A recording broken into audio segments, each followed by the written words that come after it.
Planar machine எடுப்பாங்க. Planar machine எதுக்கு use ஆகுதுன்னா ரொம்ப லார்ஜான ஒர்க் பீஸும் ரொம்ப வெயிட்டாக இருக்கிற ஒர்க் பீஸும் டிசைன் பண்ணுறதுக்காக யூஸ் பண்ணுறோம்.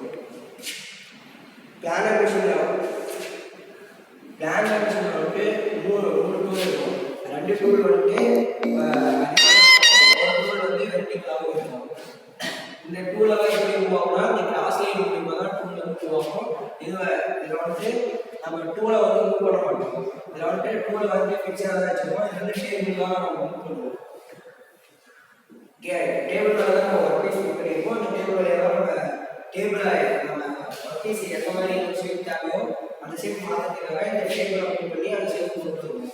இதில் வந்துட்டு ஒர்க் பீஸ் ஃபிக்ஸாக தான் இருக்கும். இதில் கிராஸ் பீம் எதுக்கு யூஸ் பண்ணுறாங்கன்னா இந்த 2 காலமும் சப்போர்ட்டாக இருக்கிறதுக்காக கிராஸ் பீம் யூஸ் பண்ணுறாங்க. பெட்டு வந்து எதுக்கு யூஸ் பண்ணுறாங்கன்னா இந்த எவ்வளோ பெரிய ஒர்க் பீஸாக இருக்கிறோமோ அதை தாங்கிறதுக்காக இந்த மேலே ஆக்டாக ஹோல் வெயிட்டுமே இந்த பெட்டில் தாங்கும். இந்த பெட்டு வந்து மோஸ்ட்லி கேஸ்ட் அயர்னால தான் வடிவமைச்சிருப்பாங்க.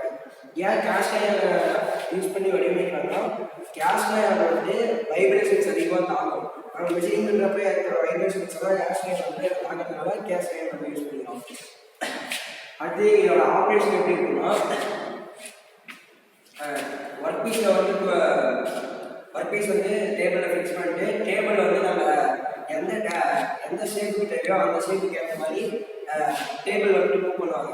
இதில் வந்துட்டு வெர்டிகல் டூலும் சரி ஹரிசாண்டல் டூலும் சரி அந்த டூல் ஃபிக்ஸ்டாக இருக்கிறப்ப நம்ம எந்த வேணுமோ அந்த ஷேப்பை மூவ் பண்ணி டேபிளை மூவ் பண்ணி நமக்கு தேவையான மாதிரி ஷேப் வடிவமைச்சிக்கலாம். இதுக்காக தான் இந்த பிளானர் மிஷின் யூஸ் ஆகுது. பிளானர் மிஷினில் வந்துட்டு மொத்தம் 4 டைப் இருக்குது. டபுள் ரோசிங் planer, open side planer, pit planer, edge planer and variant table planer 5 type இருக்குது. இதில் டபுள் ரோசிங் பிளானர் தான் நம்ம பிளானர் மிஷினோட அட்வான்டேஜ் என்னன்னா ஒர்க் பீஸ் வந்து அக்யூரஸியாக, அதாவது சாப்பிள் மிஷினை கம்பேர் பண்ணுறப்ப பிளானர் மிஷின் வந்துட்டு அதிக அக்யூரஸி இருக்கும்.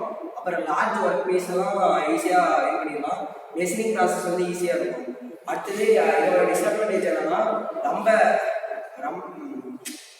ஒர்க் பீஸ் ஃபிட் பண்ணுறது வந்து ரொம்ப கொஞ்சம் கஷ்டமாக இருக்கும். அவ்வளோ